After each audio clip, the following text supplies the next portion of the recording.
Hello and welcome to Know Your Ancestors. I am Megan Hillier, a professional genealogist and host of Know Your Ancestors. And I have been going through, we just finished the Ancestor Power Project.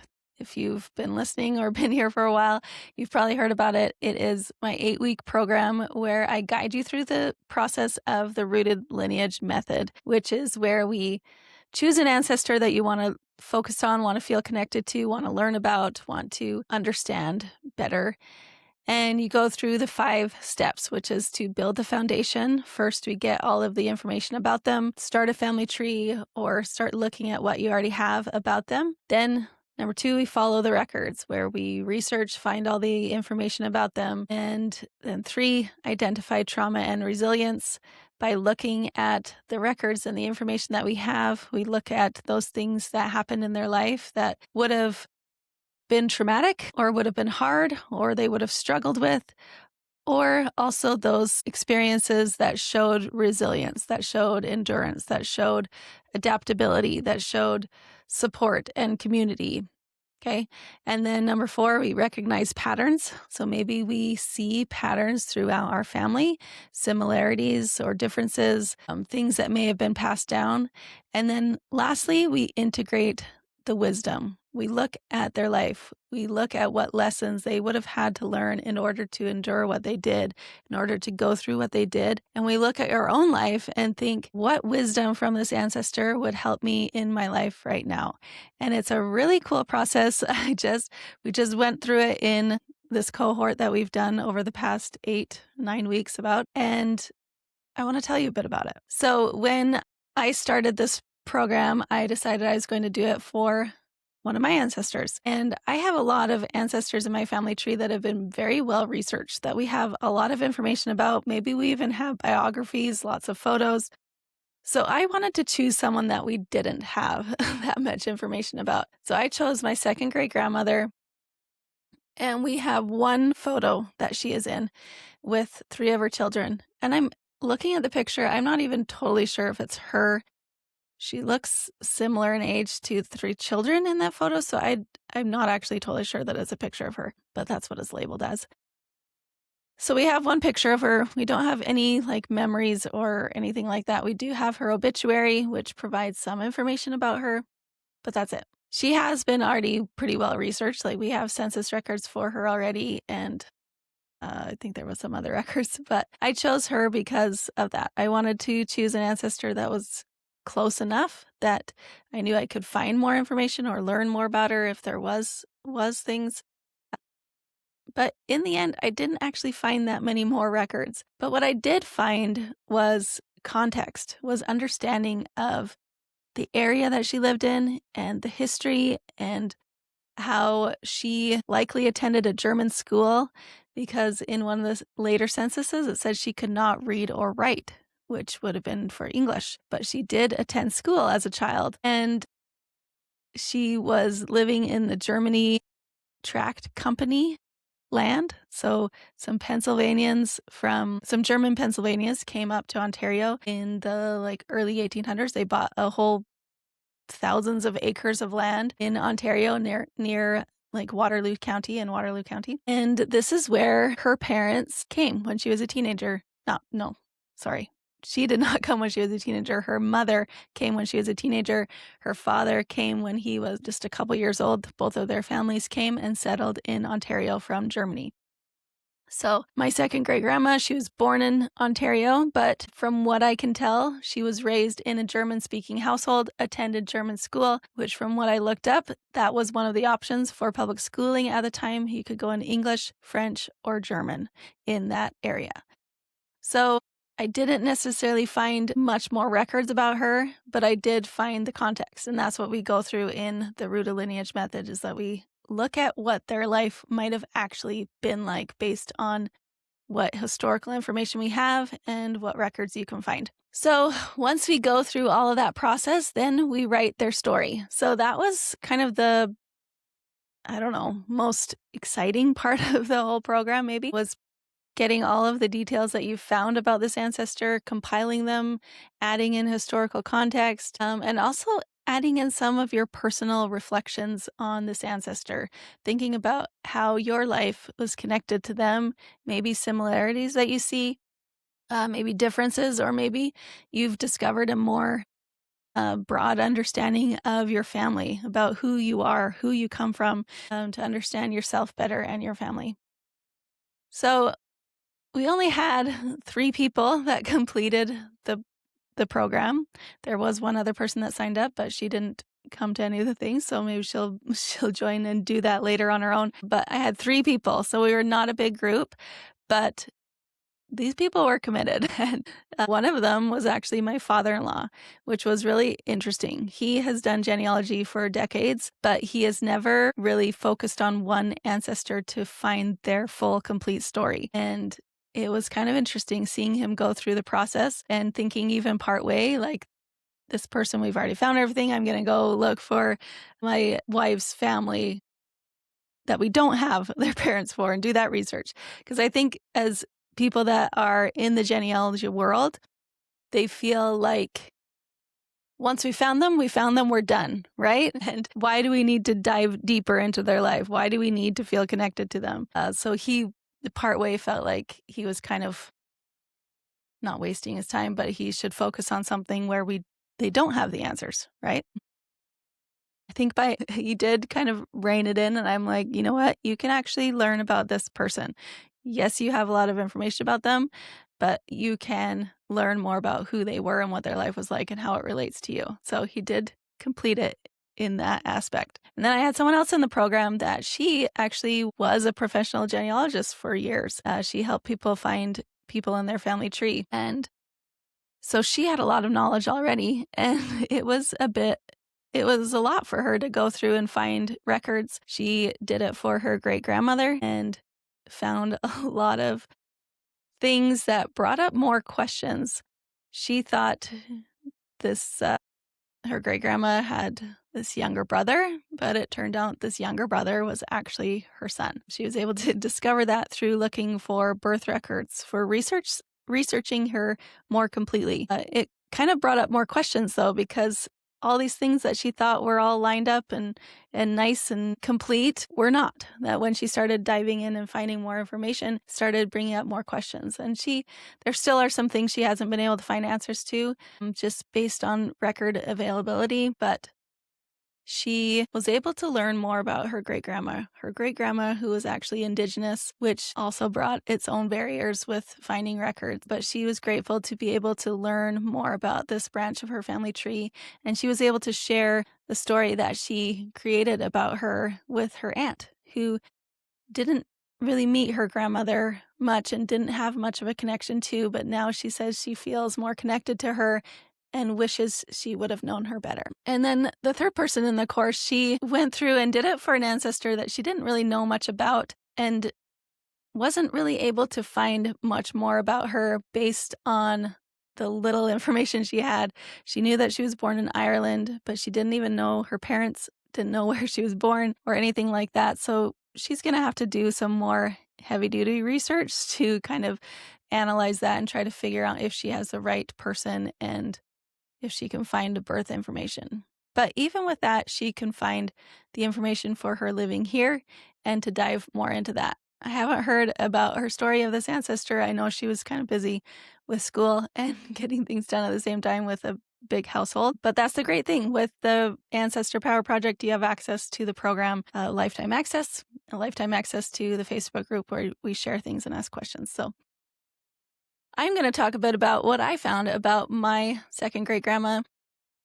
I'm actually just going to share the story that I wrote about her. So throughout the program, we take notes and we get information, and then we write their story. So I did show how you could use AI to help write your story. Now, obviously, this isn't ideal if you want to write a story that is more personal and sounds more like a human. You might not want to do that. But a lot of us are busy, and I feel like done is better than perfect. And I found myself being busy this week as I was finishing up the project and having lots of family stuff go on. picking up my son from the airport, and then his flight was delayed, so he had to rebook for the next day, but I was already there 3 hours away, so then I had to drive up 2 days in a row. Anyways, there's just a lot going on. So I used AI to write my second great-grandmother's story, and I feel like I did pretty good with the prompts, and I had enough information, and I had to ask me questions to fill in information. Anyways, so I'm just going to read the story that I wrote with AI about my second great grandmother, just to show you what you can do with this type of project. And I feel like a story shows kind of the culmination of all of this, learning about your ancestor, finding all the records, considering what their life was like, thinking about what patterns live in your family, in your lineage. So I'm just going to read this story about my second great grandmother. So when I first chose Louisa Shifley Weidenhammer to study, I knew very little about her. Unlike some ancestors who left journals, biographies, or family stories, Louisa existed mostly in records. Census pages, church records, vital records, and a handful of documents scattered across history. At first glance, her life seemed ordinary. But perhaps that is exactly why her story matters. Louisa was born on January 1st, 1857 in Waterloo County, Ontario, likely on a farm near the German settlement communities of St. Jacobs and Woolwich Township. She was the daughter of Johann George Shifley and Maria Philippina Gross, both children of German immigrant families. Her father had arrived in Canada as a small child around 1830, while her mother immigrated as a young teenager around 1845. Through them, Louisa inherited a strong German heritage, language, faith, and community. She grew up in a world shaped by German-speaking families, Lutheran churches, and farming. She attended German school and likely spoke German at home. The customs, values, and traditions brought from Europe remained deeply rooted in Waterloo County during her childhood. In June 1876, at 19 years old, Louisa married Jacob Weidenhammer, a farmer. Together, they established their home in the farming community north of Elmira, Ontario. Over the next 13 years, Louisa gave birth to 7 children: Ella, August, Ida, Salome, Emmeline, Alberta, and Orton. As a mother of 7 children myself, I find this part of her life impossible to overlook. I know something of what it means to carry babies, nurse children, wash clothes, prepare meals, care for illnesses, settle disagreements, and keep a household moving forward day after day. Yet Louisa did all of this without modern appliances, running water, grocery stores, washing machines, automobiles, or modern medicine. Much of her work left no record. No census records tell us how many loaves of bread she baked. No documents record how many hours she spent mending clothing, preserving food, tending a garden, or comforting frightened children in the night. The historical record is often silent about women's labor, especially the labor performed within the home. But silence does not mean insignificance. In fact, the very survival of her family points to the importance of her work. Remarkably, all 7 of Louisa's children appear to have survived to adulthood. At a time when infant and childhood mortality were common realities, this was no small thing. While we cannot know all the reasons, it suggests a household that was cared for, nurtured, and sustained. Historical context can help us imagine the world she inhabited. The farm where Louisa lived was likely surrounded by relatives. She had 9 siblings, and Jacob came from a family of 16 children. Many members of both families lived nearby. The Lutheran Church would have provided not only spiritual support, but also social connection and practical assistance. Life was undoubtedly hard, but it was not necessarily lonely. When I look at photographs of her daughters, Ella and Ida, taken in 1894, I'm struck by how carefully dressed they appear. Their clothing reflects the effort, skill, and attention that mothers often poured into their children. We cannot know for certain whether Louisa made those garments herself, but it is easy to imagine the countless hours she spent sewing, repairing, washing, and caring for the people she loved. Unlike some ancestors whose lives are marked by obvious tragedies, Louisa's story appears comparatively stable. During my research, I found no major financial ruin, no migration across continents, no devastating losses of children, and no dramatic public events that changed the course of her life. Instead, her story seems to be one of constancy. She showed up. She raised her family. She contributed to her community. She fulfilled the responsibilities placed before her, and then, unexpectedly, her life came to an end. According to her obituary, Louisa had experienced recurring spells of illness for about a year, yet she remained active and engaged in daily life. On a Saturday, she attended the market in Berlin, now Kitchener, and appeared to be in her usual health. That evening, she suffered a severe attack from which she never recovered. She died the following afternoon, October 2nd, 1904, at the age of 47. Her youngest child, Orton, was only 15 years old. I cannot help but think about what it must have been like for her family. One day she was shopping at the market, the next day she was gone. Her obituary described a grieving husband and 7 children left behind, yet the story did not end there. All 7 of her children went on to reach adulthood. Most eventually moved west, helping build new lives in places such as Alberta and British Columbia. The values, faith, resilience, and traditions Louisa helped cultivate continued long after her death. Perhaps that is her greatest legacy. Not something she built, not something she wrote, but people. As I reflect on Louisa's life, the word that comes to mind is endurance. Not dramatic endurance, quiet endurance. The kind that wakes up before dawn because there's work to do. The kind that keeps moving forward even when no one is watching. The kind that rarely receives recognition because it looks so ordinary. Yet it is precisely this kind of endurance that sustains families, communities, and generations. When I look at Louisa, I do not see a famous woman. I see a woman who faithfully carried the responsibilities of her life. I see a mother who raised 7 children. I see a daughter of immigrants who remained rooted in her community and faith. I see someone who likely worked harder than history remembers. And I see a strength that may still echo through the generations that followed. Perhaps some of that endurance lives in me too.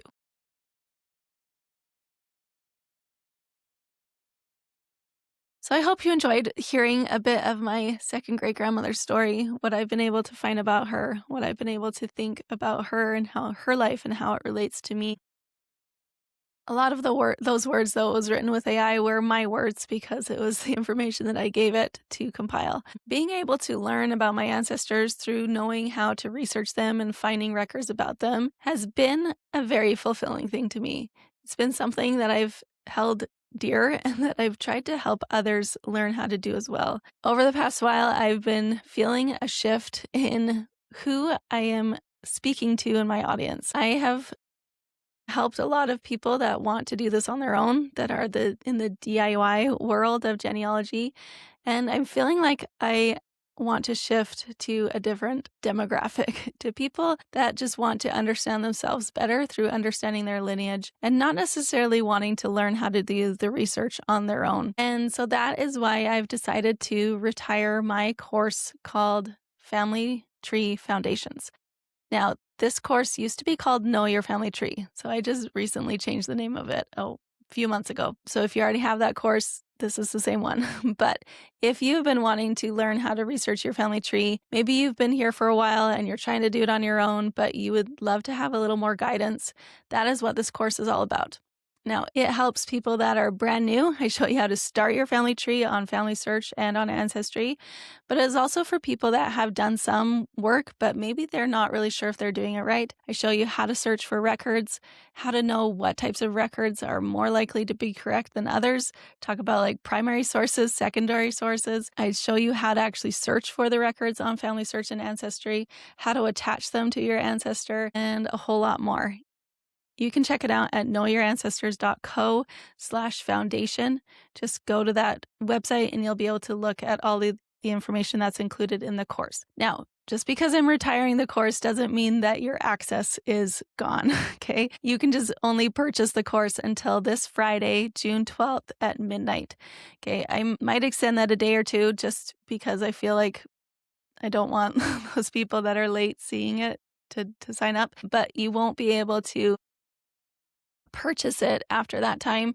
You will still have access to the course, okay? The course access is lifetime access, meaning that as long as I have my website and my course platform, you will have access to it there. And if that ends, I will send you all of the links to the videos and the course content that you can keep access to. I have no plan of closing my course access or website or anything, but I just know that, some people say you have lifetime access and then they dissolve their business and then what?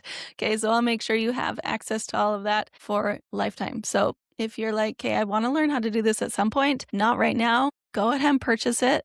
It is on sale for $97. Normally it's $197. There is a payment plan also if that helps. But I have tried really hard to create this course in a way that is simple, not overwhelming, and I take you through step by step. So I have the course, and then there are additional, like, I think six or seven bonus videos that help you with additional things like how to use Ancestry. So the course focuses on using Family Search because that's a free platform. So, but then I do also have some bonus videos for if you would like to use Ancestry, and then some other things with using Family Search, like how to attach records that aren't found on Family Search. How do you attach those as a source to your ancestor? Lots of good stuff in there. So I'm a little bit sad to see it go because I have been kind of helping people with the DIY for so long. But the time has come to shift things a bit, and I'm excited for that as well. So if you want to start learning how to do this, I guarantee this is the simplest way that gives you a full understanding of how to do genealogy for this price point. So go sign up for that. And yeah, I'm excited to see where we go with this. I am going to be running the Ancestor Power Project again in the fall, but I am going to tweak it a bit. It's not going to be as research heavy in this one that we did. We did 3 weeks of researching the ancestor that you chose. But because I'm trying to shift audiences a bit to try to find the people that do want to feel connected to their ancestors, but don't necessarily want to learn all of the ins and outs of researching their ancestors, because it can be a lot. I'm working on some ways to adjust that. One might be just to do very simple research, like just looking for census records in historical context, maybe, or having the option of having a genealogist research your ancestor for you and then going through the program with the information that they've been able to find. Because really, the research part of the rooted lineage method is just one step. The rest of it is, identifying trauma and resilience, recognizing patterns and integrating their wisdom, and writing their story, and really understanding yourself better through that lens of knowing your ancestor. So that's in the works of trying to adjust that. If you have thoughts or feelings or ideas about that, please send me an email at hello@knowyourancestors.co. I'd love to hear what you think about that. And yeah, I think that's all. We'll see you next week with another episode.